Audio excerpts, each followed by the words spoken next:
नमस्कार बंधुरा केमन आछो सबाई। आज के आमी तोमादेर तोपसे माछ रान्ना करे देखाबो, माने तोपसे फ्राई करे देखाबो।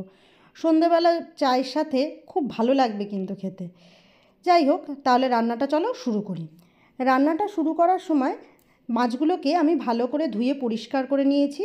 এবার প্রথমে মাছের মধ্যে পরিমাণ মতো লবণ দিয়েছি, হলুদ দিয়েছি আর একটা গোটা পাতিলেবু কেটে পাতিলেবুর রসটা দিচ্ছি। আমার কাছে 13টা মতো মাছ আছে, তার জন্য আমি একটা পাতিলেবু নিয়েছি। তোমরা মাছের পরিমাণ অনুযায়ী লেবুটা ব্যবহার করবে। প্রথমে এই সব কিছু দিয়ে মাছটাকে খুব ভালো করে একটু মাখিয়ে নিতে হবে। এরপরে আমি একটা মশলা তৈরি করব। তার জন্য একটা বড় সাইজের পেঁয়াজ, দুটো কাঁচা লঙ্কা, একটু আদা আর একটু রসুন নিয়ে আমি মিক্সিতে দিয়ে দিলাম। আর কিছুটা ধনেপাতাও নিয়েছি। সব কিছু মিক্সির মধ্যে নিয়ে আমি এটার একটা স্মুথ পেস্ট তৈরি করব। পুরো পেস্টটা যখন তৈরি হয়ে যাবে তারপরে এটা আমি মাছের মধ্যে দেব। দিয়ে পুরো পেস্টটাকে নিয়ে মাছগুলোকে খুব ভালো করে কিন্তু মাখাতে হবে, যেন মাছের মধ্যে মশলাটা ভালোভাবে ঢুকে যায়। আর এই মশলাটা মাখিয়ে মোটামুটি 2 থেকে 3 ঘন্টা যদি তোমরা রেখে দাও তাহলে কিন্তু খুব ভালো হবে।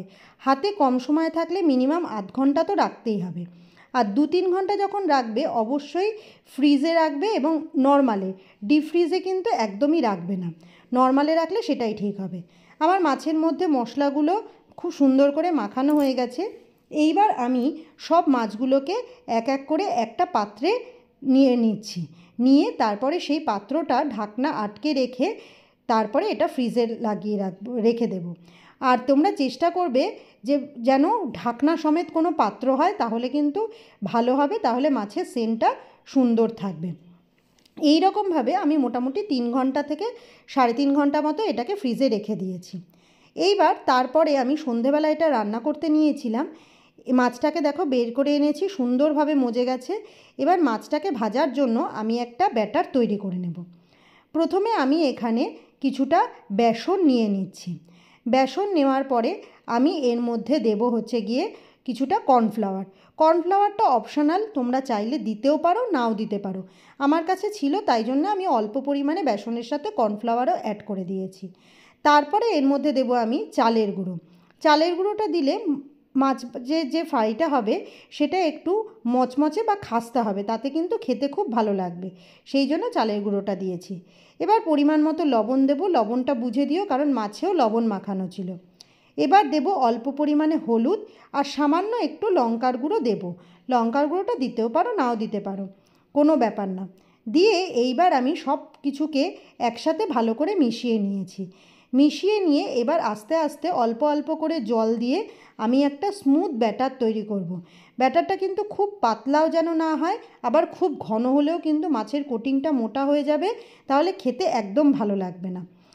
এই যে দেখো আমার ব্যাটারটা তৈরি হয়ে গেছে, কনসিস্টেন্সিটা ঠিক এই রকম থাকবে। এইবার আমি গ্যাস জেলে কড়াই বসিয়ে সর্ষের তেল দিয়ে দিয়েছি। আমি মাছটা আজকে সর্ষের তেলে ভাজবো। যেহেতু মাছের ব্যাপার, ফিশ ফ্রাই, সেই কারণে সর্ষের তেলে ভাজলে কিন্তু স্বাদটা বেশি ভালো হবে। তবে রিফাইন তেলে ভাজলেও ক্ষতি নেই, খুব একটা প্রবলেম হবে না।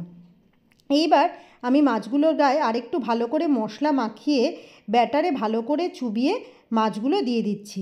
আর মাছগুলো কিন্তু তোমরা চেষ্টা করবে লো থেকে মিডিয়াম হিটে রাখার জন্য। হাই ফ্লেমে কিন্তু একদম রাখবে না, তাহলে উপরে বাইরের যে কোটিংটা রয়েছে সেটা তাড়াতাড়ি ভাজা হয়ে গিয়ে পুড়ে যাবে, আর মাছের ভেতরটা কিন্তু কাঁচা থেকে যাবে। তাই জন্য লো থেকে মিডিয়াম হিটে গ্যাসের ফ্লেমটা রেখে আস্তে আস্তে মাছগুলোকে ভাজতে হবে। দেখো আমার এক পিঠ ভাজা হয়ে গেছে। এবার আমি আস্তে আস্তে উল্টে নিচ্ছি। খুব সাবধানে উল্টাতে হবে যেন ভেঙে না যায়। এই রকমভাবে আস্তে আস্তে উল্টে সব মাছ যেইগুলো রয়েছে সেইগুলো ভাজতে হবে। এই আমার এক পিঠ ভাজা হয়ে গেছে, তার জন্য উল্টে আমি আরেক পিঠও এবার ভেজে নেব। এদিকে ধীরে সুস্থে ভাজা হচ্ছে, খুব সাবধানে করতে হবে। মাছের ভেতর কাঁচা থাকলে কিন্তু একদমই ভালো লাগবে না খেতে।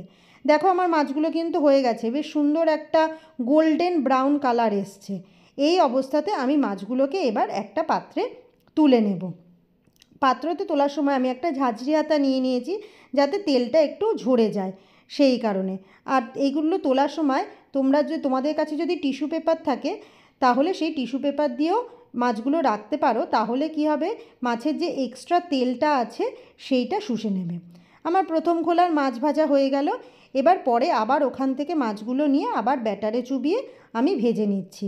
তবে মাছগুলো নেওয়ার সময় খেয়াল করো মাছে যেন মশলাগুলো যেগুলো মাখিয়ে রাখা হয়েছে সেগুলো যেন লেগে থাকে, সেগুলো যদি না থাকে তাহলে কিন্তু খেতে একদম ভালো লাগবে না।